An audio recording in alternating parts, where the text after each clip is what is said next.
Thank you. પ્રભુનો બહુ જ આભાર માનું છું કે આ એક પ્રાર્થના સંગતમાં તમારી સાથે હું જોડાઈ શક્યો ને પ્રભુએ મને આ તક પૂરી પાડી પ્રભુના સેવકને માટે કે જેમણે મને ખાસ રીતે આમંત્રણ આપ્યું ને અત્યારે જે પ્રેમભર્યા શબ્દો અમારે માટે રજૂ કરવામાં આવ્યા તેને માટે પ્રભુનો આભાર માનું છું. પ્રભુના સેવકને માટે ને આ સંગતમાં જોડાયેલા સર્વ લોકોને માટે પણ પ્રભુનો આભાર માનું છું.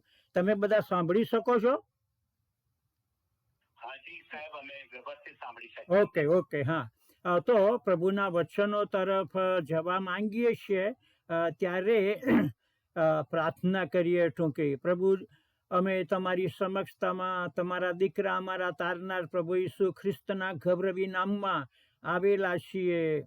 પિતાજી, જ્યારે જ્યારે અમે તમારી પાસે આવીએ છીએ ત્યારે તમે કદી અમને ખાલી હાથે પાછા કાઢતા નથી. પિતાજી, તમે જીવનની રોટલી છો, તમે જીવનનું પાણી છો. અમે પિતાજી ભૂખ્યા ને તરસ્યા છીએ અને અમારે પિતાજી આત્મિક માનનાની જરૂર છે. અમારે જીવનની મજલ કાપવાની છે અને જીવનની મજલ કાપવાની અંદર પિતાજી અમે રસ્તામાં નિર્ગત પણ થઈ જઈએ એવી પરિસ્થિતિ હોય છે. અને એટલા માટે પિતાજી જે તમારું વચન છે તે એક માનના છે અને માનના પિતાજી અમે ખાઈએ અને તમારી પાસેથી અમે જીવનનું પાણી પણ પ્રાપ્ત કરીએ અને પિતાજી અમારા જે જીવનની અંદર અમે આગળ વધી શકીએ અને પરિપક્વતા સુધી પિતાજી અમે આગળ વધીએ માટે તમારી કૃપા માંગીએ છીએ. અત્યારે અમે તમારા હાથમાં સોંપાઈએ છીએ અને વિશેષ કરીને તમારા વચના સેવક તરીકે મારી જાતને પણ હું તમારા હાથમાં સોંપું છું. પવિત્ર આત્મા દેવ, તમે મારો કંટ્રોલ લેજો અને તમારા આત્માની વાતો પિતાજી તમારા વચન મારફતે તમે મને સમજાવજો અને બીજા લોકોને આપવાને માટે પણ તમારા તરફને પુષ્કળ કૃપા તમે બક્ષજો એવી પ્રાર્થના કરીએ છીએ. વિનંતી મુક્તિદાતા ઈસુના નામમાં તમારી પાસે લાવીએ છીએ. સાંભળો અને માન્ય કરો. આમેન. હું તમારી પાસે આજે 4 એક અગત્યના શબ્દો લઈને આવું છું. 4 શબ્દો છે અને મારા મોટાભાગના જે સંદેશાઓ છે જે હું આપું છું એને અલગ અલગ ભાગોમાં વહેંચી રાખું છું કે જેથી કરીને જે શ્રોતાજનો છે એ બાબત યાદ રાખે અને કદાચ એનું રિપીટેશન પણ તેઓ કરી શકે. અને એટલા માટે આ જે 4 શબ્દો હું તમારી સાથે લાવું છું તે તો બહુ અતિ અગત્યના શબ્દો છે. એમાંનો જે પહેલો શબ્દ છે તે એડમિટ, બીજો શબ્દ છે તે સબમિટ, ત્રીજો શબ્દ છે તે કમિટ અને ચોથો શબ્દ છે તે ટ્રાન્સમિટ. અને આ 4 શબ્દો વિશે વચનના પ્રકાશમાં હું તમારી સાથે વાત કરવા માંગુ છું. એડમિટ જે પહેલો શબ્દ છે એનો અર્થ કબૂલાત કરો. સબમિટ એ બીજો શબ્દ છે જેનો અર્થ થાય છે આધીન થાવ. ત્રીજો જે શબ્દ છે તે કમિટ, એનો અર્થ થાય છે અર્પણ કરો. અને ચોથો જે શબ્દ છે તે ટ્રાન્સમિટ, એનો અર્થ થાય છે બીજા લોકોને જણાવો. અને 4 જે શબ્દો છે તે ખ્રિસ્તી જીવનને માટે બહુ જ અતિ અગત્યના છે.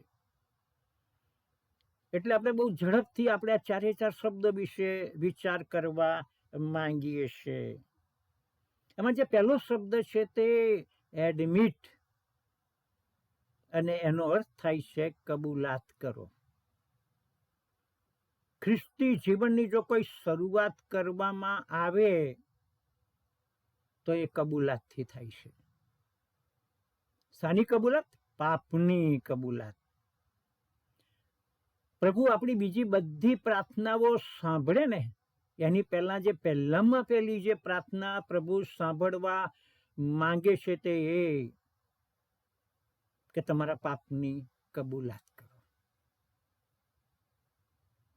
અને એના સંબંધી જો આપણે જોઈએ તો જે નવા કરાર તરફ યુહાનનો પહેલો પત્ર છે ત્યાં આગળ એ બાબત આપણને જોવા મળે છે.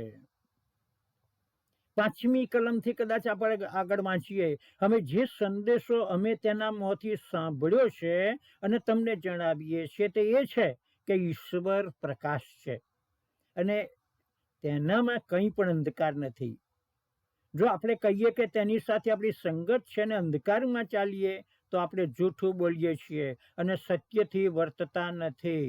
પણ જેમ તે પ્રકાશમાં છે તેમ જો આપણે પ્રકાશમાં ચાલીએ તો આપણને એકબીજાની સાથે સંગત છે અને તેમના પુત્ર પ્રભુ ઈસુ ખ્રિસ્તનું રક્ત આપણને સગળા પાપથી શુદ્ધ કરે છે. આપણામાં પાપ નથી એમ જો આપણે કહીએ તો આપણે પોતાને ઠગીએ છીએ ને આપણામાં સત્ય નથી. અતિ અગત્યની કલમ તરફ હું તમારું ધ્યાન દોરવા માંગુ છું અને આપણે જે સંદેશાનો જે પહેલો જે ભાગ છે તે કબૂલાત. અને યોહાન એના પહેલા પત્રના પહેલા અધ્યાયની 9મી કલમ આ પ્રમાણે કહે છે કે જો આપણે આપણા પાપ કબૂલ કરીએ તો આપણા પાપ માફ કરવાને તથા આપણને સર્વ અન્યાયથી શુદ્ધ કરવાને તે વિશ્વાસુ તથા ન્યાયી છે. હાલેલુયા. આ છે પ્રભુના વચનો. 10મી કલમ પણ આ પ્રમાણે કહે છે કે આપણે પાપ કર્યું નથી એવું જો આપણે કહીએ તો આપણે તેને ઠગી તેને જૂઠો પાડીએ છીએ અને તેમનું વચન આપણામાં નથી. એટલે ખ્રિસ્તી જીવનની શરૂઆત જો કરવાની હોય તો એ કબૂલાતથી કરવાની છે. અને શાની કબૂલાત? પાપની કબૂલાત કરવાની છે. આદમ અને હવાએ જે પાપ કર્યું ત્યાર પછી જો એમણે કબૂલાત કરી હોત તો મને લાગે છે કે આ પૃથ્વી ઉપર જે જે તકલીફો ઊભી થઈ કદાચ ના પણ ઊભી થઈ હોય. પણ આદમ અને હવાએ જ્યારે ઈશ્વર આવ્યા તે વખતે પોતાની જાતને એમણે ઢાંકી દીધી. એ તે લોકો ઝાડની ઓછે સંથાઈ ગયા અને પ્રભુને કહ્યું કે પ્રભુ અમે નાગા છીએ. એના બદલે એમણે જો કબૂલાત કરી હોત કે પ્રભુ અમે તમારી આજ્ઞાનું ઉલ્લંઘન કર્યું છે, અમે પાપ કર્યું છે, અમે અપરાધ કર્યો છે, પ્રભુ તમે અમને જે નિયમ બતાવ્યો છે એ નિયમનું પાલન કર્યું નથી. જો એમ કર્યું હોત તો મને લાગે છે કે આદમ અને હવાને માટે એ એદનવાડી કદાચ ત્યાંની ત્યાં હોત. પ્રભુ એમને માફ કર્યું. પણ એમણે એ પાપની કબૂલાત કરી નહીં. જ્યારે આદમને કહેવામાં આવ્યું ત્યારે એને હવા તરફ આંગળી ચીંધી અને હવાને જ્યારે કહેવામાં આવ્યું ત્યારે એણે સર્પ તરફ આંગળી ચીંધી. એમણે બીજાઓની ઉપર વાત મૂકી દીધી અને ત્યારથી માંડીને અત્યાર સુધી લોકો આંગળી ચીંધવાનું જ કામ કરે છે. ઈશ્વર જ્યારે એમના જીવનો તરફ આંગળી ચીંધે છે તે વખતે લોકો તે બીજા તરફ જોવા માંગે છે. પોતાના સંબંધી તેઓ વિચાર કરતા નથી કે આપણે સુધરવાની જરૂર છે, આપણે આપણી કબૂલાત કરવાની જરૂર છે. એક મિશનરી હતા અને મિશનરીએ એક માળી રાખ્યો, ગાર્ડનર. એ તો અંગ્રેજી ભાષા જાણતો નહોતો અને મિશનરી સાહેબ આ ભારતની ભાષા બહુ જાણતા નહોતા. પરંતુ એમણે મિશનરીએ પેલા ગાર્ડનરને થોડું થોડું અંગ્રેજી શીખવવાની શરૂઆત કરી અને 6 મહિના પછી મિશનરીએ આ ગાર્ડનરને આ માળીને પ્રશ્ન પૂછ્યો. અને પ્રશ્ન કયો હતો કે ભાઈ તને અંગ્રેજી ભાષાની અંદર સૌથી વધારે અઘરું વાક્ય કયું લાગે છે? મિશનરીએ પેલા ગાર્ડનરને માળીને પૂછ્યું,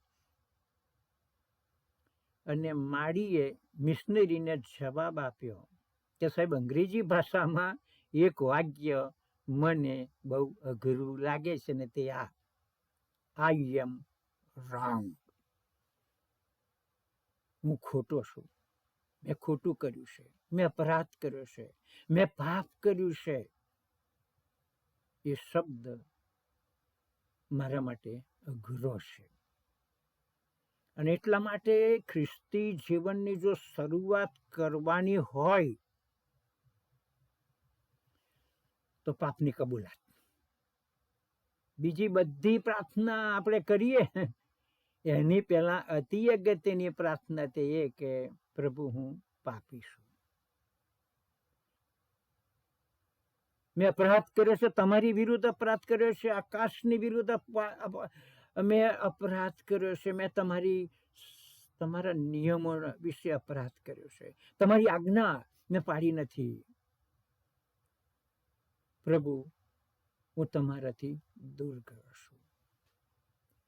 પ્રભુ, હું તમારો દીકરો કહેવાને માટે લાયક નથી, ચાકર કરતા પણ ભૂંડો છું.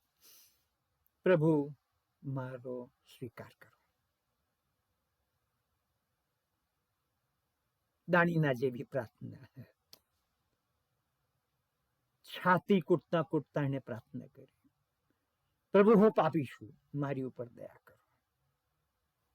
ખ્રિસ્તી જીવનને માટે બહુ અતિ અગત્યની જે બાબત છે તે પાપની કબૂલાત. અને ત્યાંથી ખ્રિસ્તી જીવનની શરૂઆત થાય છે. જો આપણે આપણા પાપ કબૂલ કરીએ તો આપણા પાપ માફ કરવાને અને આપણને સર્વ ન્યાયથી શુદ્ધ કરવાને તે વિશ્વાસુ તથા ન્યાયી છે. અને શ્રોતા મિત્રો જો અહીંયા આગળ છે, એમને મારો બહુ જ સેન્સિટિવ પ્રશ્ન છે કે શું તમે કદી તમારા પાપની કબૂલાત કરી છે? તમારું હૃદય ખુલ્લું કર્યું છે? અને તમે કદી પ્રભુને આમંત્રણ આપ્યું છે કે મનની અંદર કરવા અંદર આવો હે શુદ્ધાત્માનાથ? તમે પ્રભુ ઈસુ ખ્રિસ્તનું છે વચન, પ્રકટીકરણનું પુસ્તક તેનો 3 અધ્યાય 20મી કલમમાં આપવામાં આવેલું છે. પ્રભુ ત્યાં એ પ્રમાણે કહે છે કે હું તમારા દરવાજા આગળ ઊભો રહીને ખટખટાવું છું. જો મારી વાણી સાંભળીને જો તમે તમારો દરવાજો ખોલશો તો હું અંદર આવીશ, તમારી સાથે જમીશ, તમે મારી સાથે જમશો. આ પ્રભુનું આમંત્રણ છે. અને મને લાગે છે કે આ સમયે મને ગીત શાસ્ત્રનું જે પુસ્તક છે અને ત્યાં આગળ જે તે ગીત શાસ્ત્રનું જે પુસ્તક અને એનો 24મો અધ્યાય 23મો અધ્યાય તો બધાને આવડે છે નહીં, મોડે કરી નાખ્યો છે, પણ 24મો અધ્યાય છે હો પાછો ગીત શાસ્ત્રનો. અને તે એ પ્રમાણે કહે છે 7મી કલમ 24મો અધ્યાય ને 7મી, એ ભાગળો તમારા માથા ઊંચા કરો, હે પુરાતન દ્વારો તમે ઊંચા થાવ એટલે ગૌરવાન રાજા અંદર આવશે. મનની અંદર કરવા અંદર આવશે. અને 8મી કલમમાં એ પ્રમાણે લખ્યું કે એ ગૌરવાન રાજા તે કોણ? યહોવા જે બળવાન તથા પરાક્રમી છે, યહોવા જે યુદ્ધમાં પરાક્રમી છે તે જ. એ ભાગળો તમારા માથા ઊંચા કરો, પુરાતન દ્વાર તમે પણ ઊંચા થાવ એટલે ગૌરવાન રાજા અંદર આવશે. ઈસુ અંદર આવવા માંગે છે. પ્રભુ ઈસુ ખ્રિસ્ત આપણા પાપ માફ કરવાને માટે તૈયાર છે. મુદ્દો નંબર 1 એમાંથી આપણે સૌ પ્રથમ પસાર થવાનું છે. એડમિટ, તમારા પાપની કબૂલાત કરો. 23 વર્ષની ઉંમરે, ગઈકાલે મારે નવા જન્મના 60 વર્ષ પૂરા થયા સાહેબ. મારા નવા જન્મના 60 વર્ષ ગઈકાલે પૂરા થયા. અત્યારે મારી ઉંમર તો 85 વર્ષની છે. 70, 80 ને 85. 23 કે 24 વર્ષની ઉંમરે મેં મારું જીવન પ્રભુ ઈસુ ખ્રિસ્તને સોંપ્યું અને એક નવી શરૂઆત કરવામાં આવી. અને એટલા માટે હું ગીત ગાઈ શકું છું કે જબ સે પ્યારા યસુ આયા मेरा जीवन बदल गया, जब से मैंने यीशु को है पाया मेरा जीवन बदल गया. અને હું એ પ્રમાણે કહું છું, the friends I used to meet, I meet them no more. અમે જે પહેલાના જે મિત્રો હતા એને મળવાની મારે જરૂર નથી. The songs I used to sing, I sing them no more. પહેલા જે સિનેમાના ગીતો હું ગાતો હતો ને, એ ગીતો ગાવાની મારે જરૂર નથી. હવે તો મને ભજન સંગ્રહના ગીતો ગમે છે. મને હવે ગમતા ગીતો ગમે છે. મને અંગ્રેજી, ગુજરાતી, હિન્દી ના કોરસ ગમે છે. હવે મને રાત અને દિવસ પ્રભુની સાથે રહેવાનું ગમે છે. The place I used to go, I go there no more. પહેલા જે જગ્યામાં જતો હતો ને સિનેમા ને નાટકની અંદર અને તોફાન અને મારામારીમાં, અમે પતી ગયું એ 23મા વર્ષે. સબ કુછ નયા નયા બિલકુલ બદલ સા ગયા જબ સે यीशु को है मैं पाया. નંબર 1, એડમિટ, કબૂલાત કરો. બહુ ઝડપથી હું બીજી જગ્યામાં લઈ જવા માંગુ છું. તે આત્મિક જીવનનું જે બીજું પગથિયું છે તે પેલા કબૂલાતના પગથિયા કરતા સહેજ ઊંચું છે. અને એ પગથિયું તો સબમિશનનું પગથિયું છે, આધીનતાનું પગથિયું છે. પહેલા તો મેં કબૂલાત કરી નાખી, પણ પછી બીજા તબક્કાની અંદર મારે જે જવાનું છે તે તો આધીનતાનું પગથિયું. Admit, submit. કોને સબમિટ થવાનું છે? પ્રભુના વચનોને મારે આધીન થવાનું છે. પ્રભુના વચનો ક્યાં છે? તો આ રહ્યા પ્રભુના વચનો. વિશ્વની સૌથી મોટી લાઇબ્રેરી તો તે બાઇબલ છે. અને આ વચનો તે મને પાપથી દૂર રાખે છે અથવા પાપ મને આ વચનોથી દૂર રાખે છે. મારે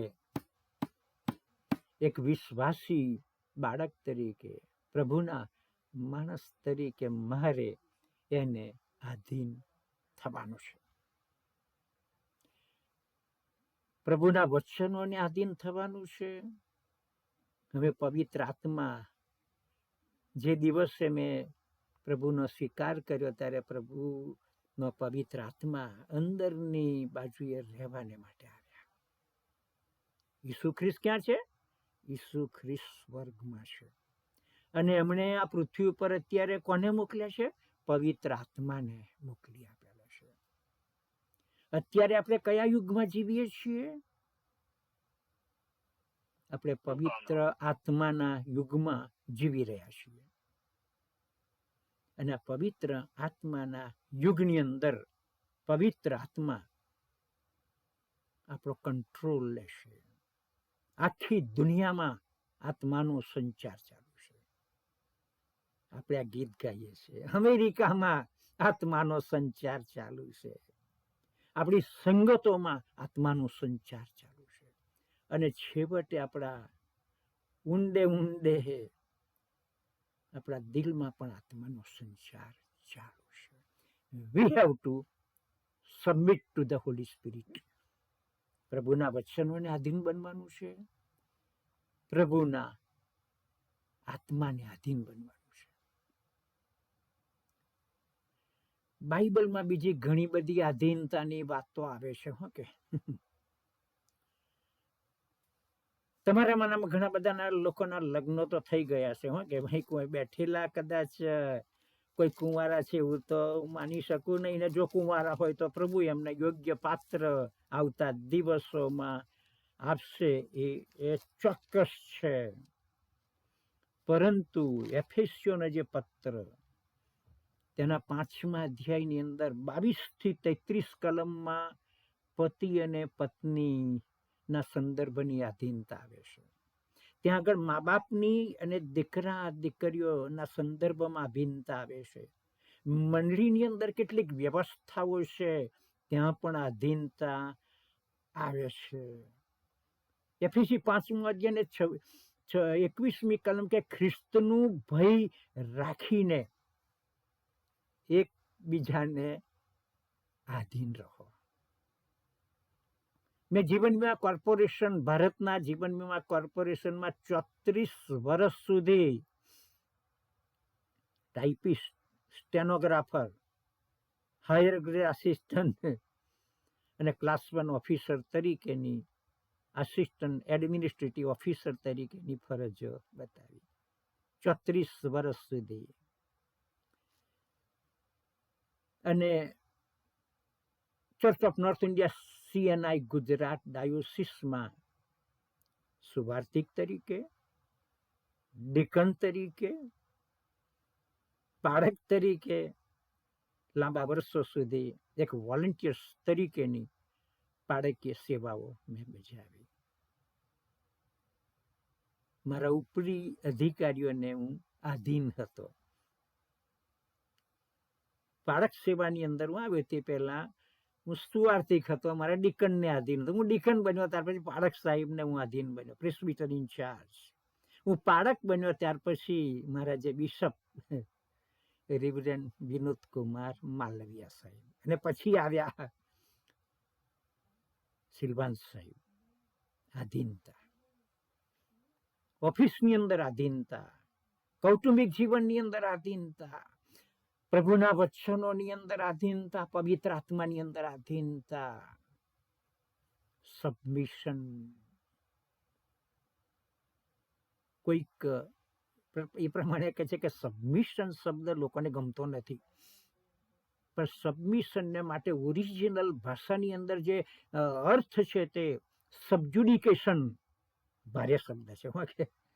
સબજ્યુડિકેશન, સબજ્યુડિકેશનનો અર્થ એ પ્રમાણે એ મિલિટરી ટાઈપનો શબ્દ છે. એની અંદર જે પેલા જે કેપ્ટન હોય છે એ મેજરને આધીન હોય છે, મેજર છે એ જનરલને આધીન હોય છે. સાલ્વેશન આર્મીની અંદર પણ આ પ્રકારના હોદ્દાઓ જોવા મળે છે. એ મિલિટરીના હોદ્દાઓ છે. આધીનતા ખ્રિસ્તી જીવનની અંદર કબૂલાત પછીનો જે બીજો તબક્કો, ભલા ભાઈઓ ને બહેનો છે, તે આ આધીનતાનો તબક્કો છે. અને આધીનતાનું જીવન મારે પાળવાનું છે. પ્રભુના વચનોમાં પવિત્ર આત્મા મને બતાવે છે, એને આધીન થવાનું છે. પવિત્ર આત્મા મને લીડિંગ કરે છે, દોરવણી આપે છે. I have to follow the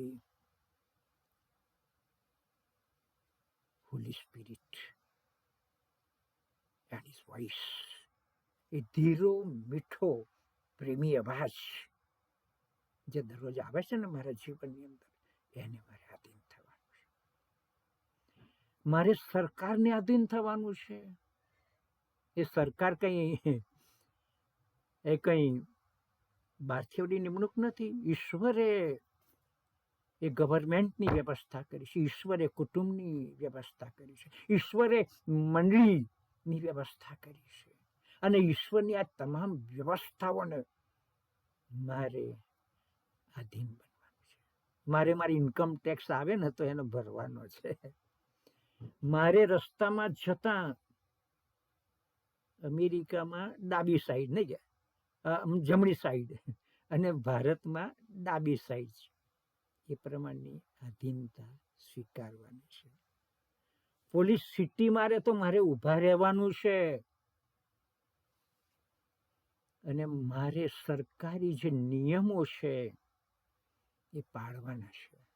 પ્રભુ ઈસુ ખ્રિસ્તે પણ એ નિયમો પાળ્યા, ટેક્સ ચૂકવ્યો, અને એ રીતે મારે સરકારની આધીનતા સ્વીકારવાની છે, ઈશ્વરની આધીનતા સ્વીકારવાની છે.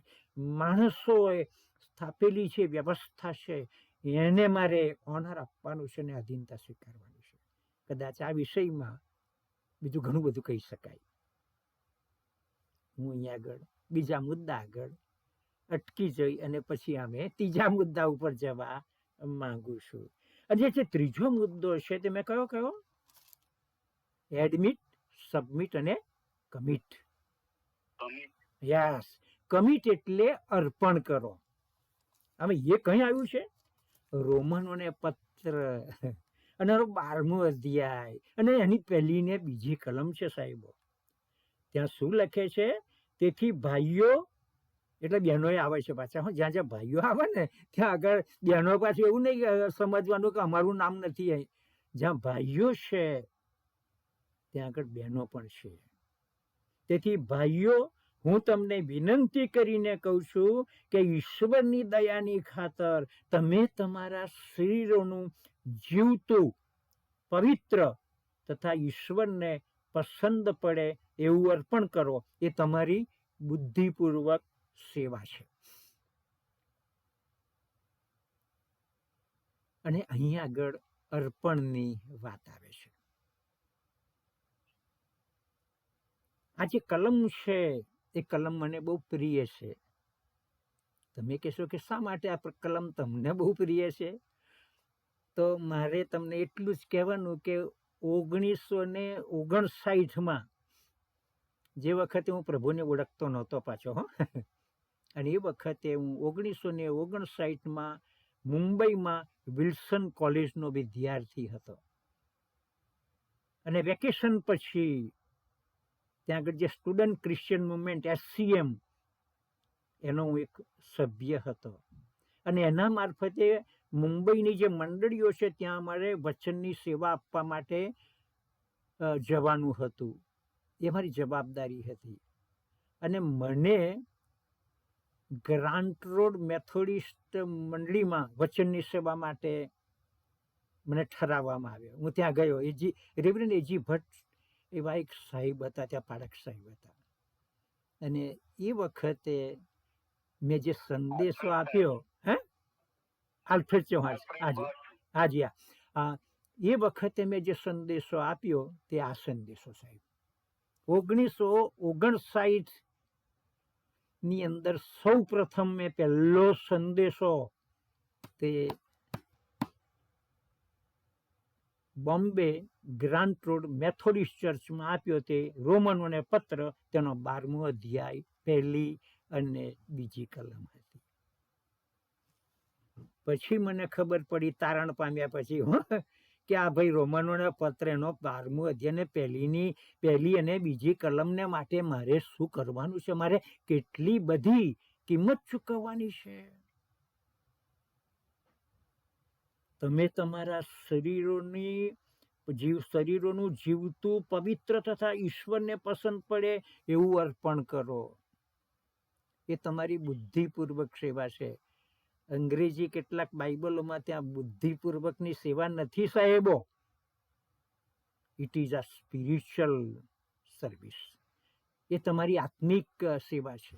બુદ્ધિપૂર્વકની સેવા તો ખરી જાણે, પણ એના કરતા આત્મિક સેવા છે.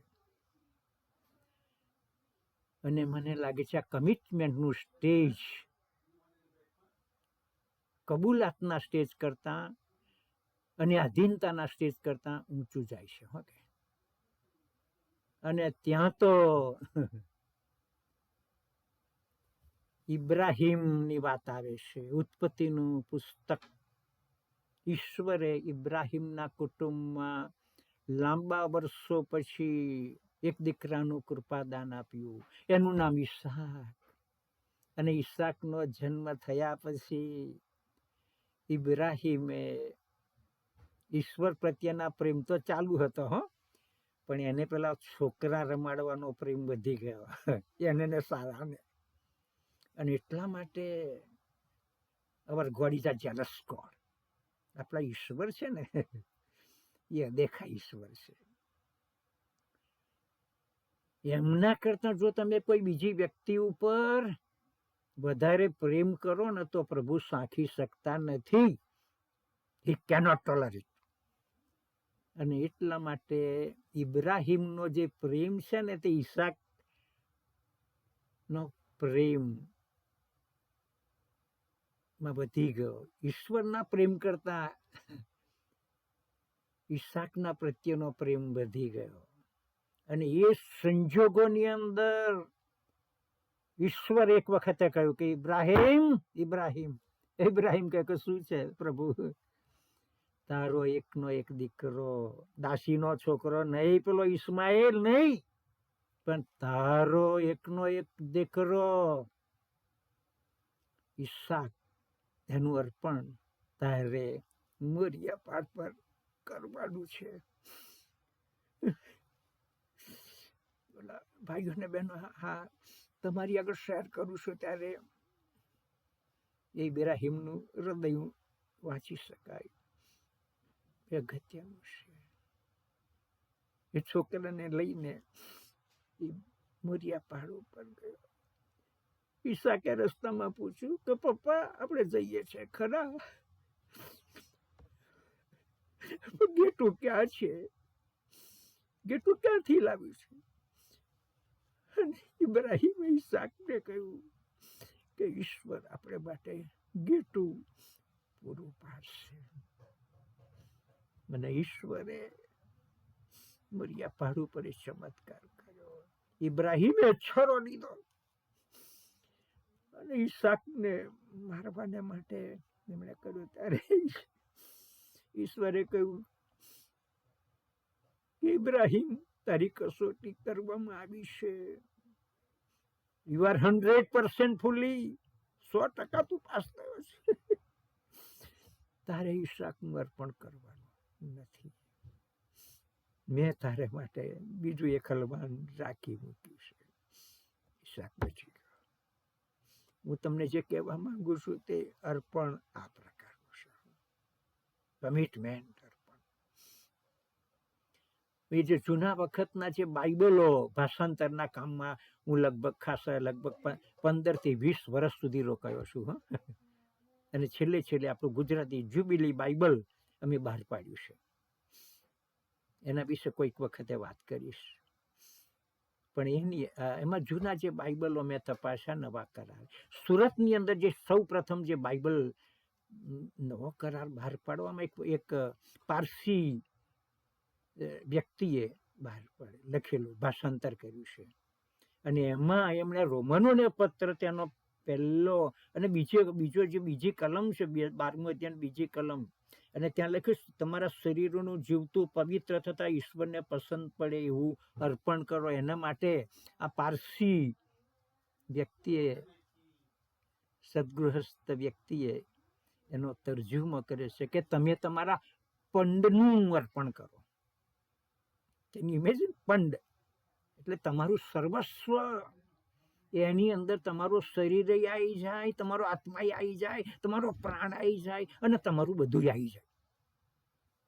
એનું અર્પણ કરવાનું છે. એમાં કશું રહે જ નહીં. અને એટલા માટે તો પછી પાઉલે પ્રમાણે કે not me but the Christ liveth in me. હું હવે જીવતો નથી, પણ ખ્રિસ્ત મારામાં જીવે છે. I am a dead person on the cross of Calvary. અને ઈસુ ખ્રિસ્ત મારામાં જીવન જીવે છે. આ ત્રીજું સ્ટેજ વાળા મિત્રો બહુ અઘરું સ્ટેજ છે. મારા માટે સાચું છે. મારી જે મહત્વાકાંક્ષાઓ તો કંઈથી કંઈ હતી. હું શું બનવાની ઈચ્છા રાખતો હતો. પ્રભુએ મને એનો સેવક બનાવ્યો. મારી ઈચ્છા હતી કે હું LIC ની અંદર બહુ મોટો ઓફિસર બનવું. છેક કદાચ ચેરમેન કેટેગરી નહીં, પણ હું છેક ઘણા આગળ છું. શક્ય નહીં બન્યું. મારી બીજી ઘણી બધી ઈચ્છાઓ હતી. હું ઘણી બધી ડિગ્રીઓ હાંસલ કરું એવી મારી ઈચ્છા હતી. પ્રભુએ એવું થવા દે. પ્રભુ મને કમિટમેન્ટના સ્ટેજમાં એમણે મને આણ્યો. મારી ઈચ્છા હતી કે મારી જે એક જ દીકરી છે ને 3 દીકરાઓ છે, મારી દીકરી છે તે સાયન્સની અંદર આગળ વધે અને મેડિકલ ડૉક્ટર બને, એવી મારી ઈચ્છા હતી. પ્રભુ કહે છે કે મેડિકલ ડૉક્ટર નથી બનાવવાની મારે તો એને યુનિયન ઓફ ઇવેન્જલિકલ સ્ટુડન્ટ્સ ઓફ ઇન્ડિયાની અંદર લેડી સ્ટાફ વર્કર તરીકે પૂરા સમયની સેવાને માટે મૂકવાની છે. અને મેં આંસુઓ સાથે નડિયાદના પ્લેટફોર્મ ઉપર અમારી દીકરીને મદ્રાસ માટે રવાના કરી દીધું. કમિટમેન્ટનું સ્ટેજ ભારે મોટું સ્ટેજ છે, કિંમત ચૂકવવાની વાત છે. અને એના માટે તો પેલો જે ભારતના જે પરગણા વિસ્તારનો જે રાજા જેને કહેવાય, રજવાડાની અંદર એની પાસે પ્રભુ ઈસુ ખ્રિસ્તની વાત આવી ત્યારે એણે કમિટમેન્ટના સંદર્ભમાં આ ગીત ગાયું. I have decided to follow Jesus.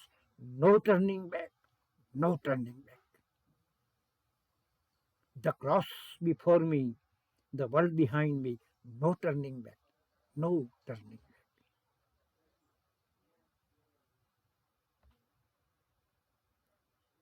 अगर कोई मेरे साथ न आए, न लौटूंगा, न लौटूंगा. यीशु के पीछे मैं चलने लगा, न लौटूंगा, न लौटूंगा. संसार को छोड़कर, सलीब को लेकर न लौटूंगा, न लौटूंगा. That's a commitment. ये અર્પણનું પગથિયું છે, મોટું પગથિયું છે તમારા જીવનને માટે અને મારા જીવનને માટે. પ્રભુ ઈસુ ખ્રિસ્તને માટે એ અર્પણનું સ્ટેજ ભારે હતું. અને એમણે કહ્યું કે પ્રભુ જો બની શકે તો આ પ્યાલો મારાથી તમે દૂર કરો. કારણ કે પ્યાલાની અંદર તો વિશ્વના તમામ લોકોના પાપો હતા. પ્રભુએ કહ્યું કે ના, એ અર્પણ કરવાનું જ છે. અને પ્રભુ ઈસુ ખ્રિસ્તે પોતાના પિતાને આધીનતા સ્વીકારી અને એમણે વધસ્તંભ ઉપર પોતાનો પ્રાણ આપી દીધો. અને છેવટે એમણે જે છેલ્લા શબ્દો પોકારે તે ઇટ ઇઝ ફિનિશ, સંપૂર્ણ થયું. પિતા, હું મારો આત્મા તમને સોંપું છું. I commit myself to you. I submit myself to you. ત્રીજું સ્ટેજ અઘરું છે. Think about it. ઘણી બધી બાબતો કહી શકાય એવું છે. ચોથા નંબરનું જે સ્ટેજ છે, વાલા ભાઈઓ અને બહેનો, મસીહી સંગતમાં છીએ નહીં કે આપણે મસીહ हमको बुलाता है. પ્રભુ આપણને બોલાવે છે, બરોબર છે. આપણે પ્રભુની પાસે આવ્યા, પણ તમને ખબર છે કે વિશ્વના અસંખ્ય લોકો હજુ પ્રભુની પાસે આવ્યા નથી. અને એવા તમામ લોકોને માટે માથીની જે સુવાર્તા છે એનો 28મો અધ્યાય, એની 2 કલમ હું તમારી આગળ વાંચવા માંગુ છું. માથીની લખેલી સુવાર્તા અને તેનો 28મો અધ્યાય 16મી કલમથી. પણ 11 શિષ્યો ગાલિલમાં એક પહાડ પર જ્યાં ઈસુએ તેઓને જવાનું કહ્યું હતું ત્યાં ગયા. અને તેઓએ તેને જોઈને તેનું ભજન કર્યું. પણ કેટલાયકને સંદેહ આવ્યો અને ઈસુએ ત્યાં આવીને તેઓને કહ્યું કે આકાશમાં તથા પૃથ્વી પર સર્વ અધિકાર મને અપાયો છે. અને પછી એ પ્રમાણે કે એ માટે તમે જઈને સર્વ દેશનાઓને શિષ્ય કરો, પિતા, પુત્ર તથા પવિત્ર આત્માને નામે તેઓને બાપ્તિસ્મા આપતા જાઓ મેં તમને જે આજ્ઞા કરી તે સર્વ પાળવાનું તેઓને શીખવતા જાઓ, અને જુઓ જગતના અંત સુધી હું સર્વકાળ તમારી સાથે છું. ચોથો તબક્કો અથવા ચોથું પગથિયું, admit, submit, commit and transmit. Transmit એ જે શબ્દ અંગ્રેજીમાં છે એ ટ્રાન્સમિશનમાંથી આવેલો છે. અને ટ્રાન્સમિટ અથવા ટ્રાન્સમિશન એનો જે અર્થ થાય છે કે કોઈ જગ્યામાં અમુક બાબતો છે એને લઈને હું બીજી જગ્યામાં લઈ જઉં છું. જૂના વખતમાં આપણા જે રેડિયા હતા ને એનું નામ ટ્રાન્ઝિસ્ટર કહેવાતું હતું. અત્યારે ટ્રાન્ઝિસ્ટર તો વાપરે છે ઘણા બધા ગામડાની અંદર.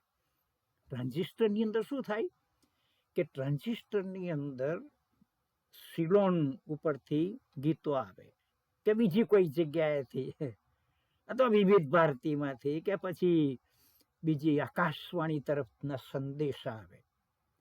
એ આ જે ટ્રાન્ઝિસ્ટર રેડિયા અને હું ઓન કરું એટલે પછી સાંભળી શકું, અને પછી એ સંદેશા વિશે હું બીજા લોકોને જણાવું.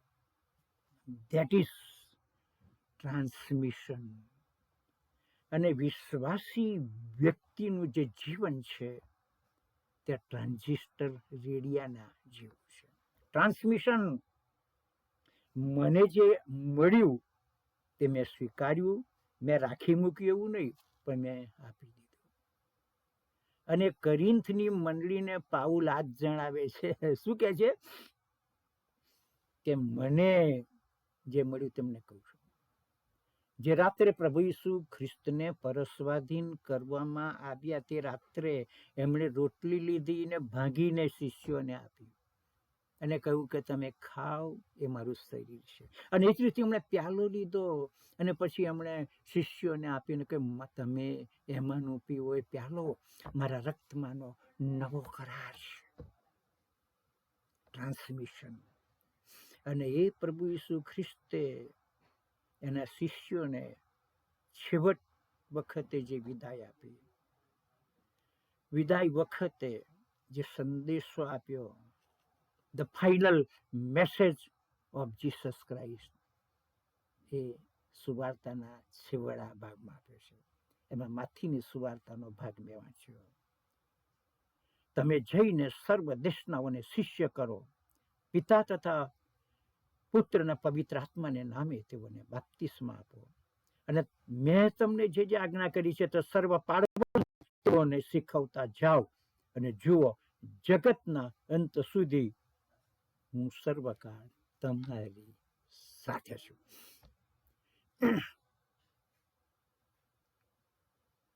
ઈસુ ખ્રિસ્તે આપણને આ છેલ્લી અગત્યની આજ્ઞા આપી છે, અને આજ્ઞા આપણે પાળવાની છે. આપણે ગીત ગાઈએ છીએ કે ખુદ બચના કાફી નહીં હૈ ઔરો કો બચાના હોગા. આપણે બચી ગયા એટલે પૂરતું નથી, બીજા લોકોને હજુ આપણે બચાવવાના છે. આ મોટી જવાબદારી પ્રભુએ આપણને સોંપી છે. હૃદય ઉપર જરા હાથ રાખવો જોઈએ, દાદી બાજુએ. શું લાગે છે ત્યાં આગળ? થડકારા લાગે છે નહીં? અને એક થડકારો જ્યારે મારા હૃદયનો થાય છે તે વખતે વિશ્વની અંદર ઘણા બધા થડકારા બંધ થઈ જાય છે.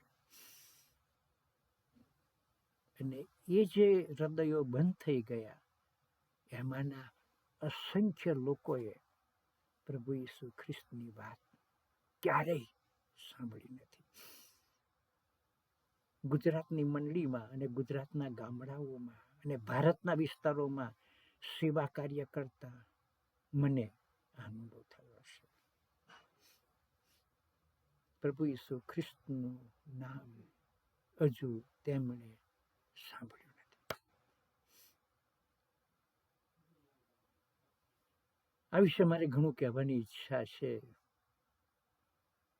સમયની મર્યાદા છે.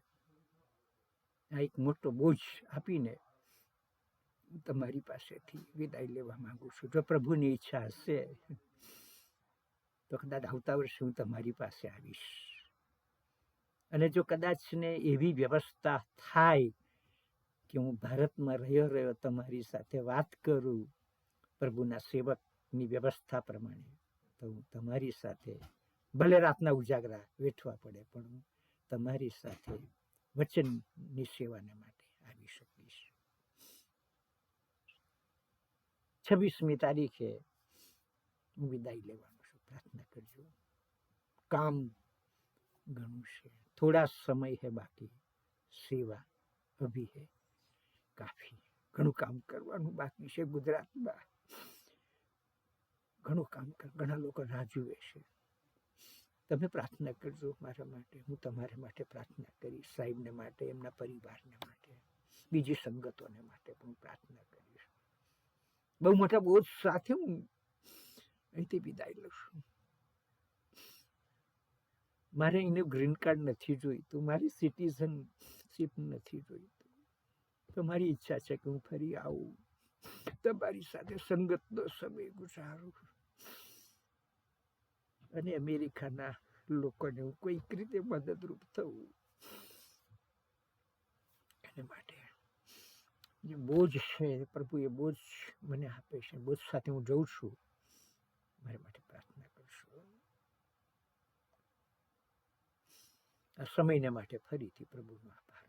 યાદ રાખજો 4 શબ્દો: એડમિટ, પાપની કબૂલાત કરો; સબમિટ, પ્રભુને આધીન થાવ; પવિત્ર આત્માને આધીન થાવ; સરકારને આધીન થાવ; કુટુંબને આધીન થાવ; કમિટ, ઈશ્વરની આગળ અર્પણ કરો અને ઈશ્વરની આગળ તમારું જીવન લાવો. અને તમે જે શીખ્યા, તમે જે સંપાદન કર્યું છે, તમને જે મોતી મળ્યું છે, એ બીજા લોકોને જણાવો. That is a Christian life. It is a full life. સમયને માટે આભાર. God bless you. ઈશ્વર તમ સર્વને એની આશીષથી વિસ્તૃત કરે. આમીન. સાહેબ, અમારો સંદેશો છે પૂરો કર્યો છે. હેલો. હાજી સાહેબ, તમે અમને ગળગળા કર્યા છે અને જાણે કે કેટલા વર્ષો પછી ફરીથી શરૂઆતમાં કેવું હતું, તમે જે ચર્ચમાં પહેલો સંદેશો આપ્યો 1959માં, હાજી, અને તે વખતે હું 10 વર્ષનો હતો અને શંકાને સ્થાન નથી, કારણ કે કમ્પલસરી અમારે ચર્ચમાં આવવાનું છે, એટલે હું બેઠો હોઈશ. પણ આજે મને લાગે 64 વર્ષ પછી સમજદારી પૂર્વક તમારો સંદેશો સાંભળ્યો. Thank you. અને સાહેબ ભટ્ટ સાહેબ એને બાપ્તિસ્મા મને આપેલું, ત્યાં જ મારું તારણ થયેલું ત્રીજા બાકડા પર. જો તમને યાદ હોય તો એ જૂનું હશે. ત્યાં પ્રભુએ ખાતરી આપી. એ આગલા ગેટ પર પછી ઉભા રહીને ઈશ્વરે અવાજ સારો આપેલો, એટલે વગર માઈકે પ્રભુના સંદેશાઓ આપતા હતા, બાઇબલ વેચાતા હતા. આજે તમે કેટલા વર્ષે, 24 વર્ષે મને યાદ જોડાયું સુંદર સંદેશા માટે પ્રભુ ખરેખર તમારો આભાર માનીએ છીએ. Thank you. અને સૌથી મોટી અગત્યની બાબત કે તમે ખરા હૃદયથી કહો છો કે હું તમને યાદ કરીશ, અને અમારી માટે બહુ મોટી બાબત છે. કોઈ અમારી માટે પ્રાર્થના કરે તો આટલું મોટું અમૂલ્ય વસ્તુ અમારી માટે બીજી શું હોઈ શકે. અને સાહેબ, અમે પણ તમારી માટે ચોક્કસ પ્રાર્થના કરીશું. ખાલી તમારા જાણ ખાતર કેવું છું કે જયારે અમારી વચ્ચે કોઈ પણ પ્રભુના સેવક આવે છે ત્યારે અમે એમને એક આખું વર્ષ નિયમિત રીતે યાદ કરીએ છીએ. Thank you. ઘણો આભાર. પ્રાર્થના કરીએ છીએ. It's encouraging. તમારો નંબર છે મારી પાસે. હાજી. પ્રભુએ આપણને કૃપા કરી હશે તો ચોક્કસ આપણે આગળ પણ રાખીશું. તમારી પાસે ખજાનો છે તો અમે પણ તેનો ઉપયોગ ચોક્કસ કરીશું કરીને. Thank you very much. Right. હું તમારો ફરીથી પુષ્કળ આભાર માનું છું. કેટલું સુંદર તમે બતાવ્યું. H B submit, commit and transmit અને ટ્રાન્ઝિસ્ટર, એ મને ખબર છે તે જમાનામાં ખરી વાત. ટ્રાન્ઝિસ્ટર હતું. જૂના લોકોને ખબર. કીધું અને પછી વિવિધ ભારતી કીધું, આકાશવાણી કીધું. અત્યારે તો મને લાગે નામ શું કે નહીં ખબર નથી મને. જે નવી પેઢીના લોકોને ખબર ના પડે. રાઈટ. હાજી. સાહેબ તમને પુષ્કળ આભાર માની છે. ફરીથી તમે મારી મધ્યમાં આવ્યા અને આટલું સરસ સંદેશો તમે આપ્યો. હું થોડીક વખત છે ને સમય ખુલ્લો મૂકું છું. તમે બધા જ સાહેબ સાથે વાત કરી શકો છો અને પછી આપણે સાહેબ માટે પ્રાર્થના કરીશું અને સાહેબ આપણી માટે પ્રાર્થના કરશે. હું સમય ખુલ્લો મૂકું છું. તમે બધા જ વાત કરશો કારણ કે હું ચોક્કસ માનું છું કે બધા જ તમને ઓળખતા હશે સાહેબ. પણ સાહેબ એક વાત કરું, જો વાંધો ના હોય તો. અરે કે હું પ્રાર્થના કરીને બ્લેસિંગ આપું ને પછી જે મારો વિડીયો છે ને હું બંધ કરું છું અને વાત તો ચાલુ રહેશે. હા, ઓકે. સારું, પણ અમે તમારી માટે પ્રાર્થના કરવા માંગીએ છીએ. તમે હશો ને? હા, ખરો ને, ખરો. હા, પણ વિડીયો મારો બંધ થશે. હા, ઓકે. સમજી લો. ઓકે. બ્લેસિંગ આપીને ચોક્કસ. હા, ટૂંકી પ્રાર્થના કરીને બ્લેસિંગ. અમારા જીવંત અને પ્રેમાળ ઈશ્વર પિતા, તમારો આભાર માનીએ છીએ આ સમયને માટે ને આ એક ખાસ પ્રકારની જે સંગત છે એમાં તમારા સેવક તરીકે, વચનના સેવક તરીકે જે કૃપા પમાડી તેને માટે તમારો આભાર માનું છું. અને જે 4 શબ્દો પિતાજી અમારે માટે તમે રાખી મૂક્યા હતા તે તમે અમને આપ્યા, admit, submit, commit and transmit. અને એ મારફતે મારી સાથે વાત કરી, મારા શ્રોતાજનોની સાથે વાત કરી. બધાને માટે આભાર માનીએ છીએ. જે નિર્ણયો અમારા ભાલાઓએ લીધેલા છે એમાં તેઓ મક્કમ બને, આગળ વધે એ માટે પ્રાર્થના કરીએ. તમારા બળવાન અને પરાક્રમી હાથોમાં ભાલાઓને સોંપીએ છીએ અને અમારી આ વિનંતી મુક્તિદાતા ઈસુના નામમાં તમારી પાસે લાવીએ છીએ. સાંભળો અને માન્ય કરો. આમેન. અને હવે આપણા તારનાર પ્રભુ ઈસુ ખ્રિસ્તની કૃપા, ઈશ્વર પિતાનો પ્રેમ, પ્રભુ પવિત્ર આત્માની સંગત આપણી સાથે, પ્રભુના સર્વ લોકોની સાથે હમણાંથી સદાકાળ સુધી હોજો. આમેન. આમેન. હાજી, અમે તમે ચાલુ રાખો. બરોબર છે, તમે ચાલુ રાખો. હા, ને હું સાંભળું.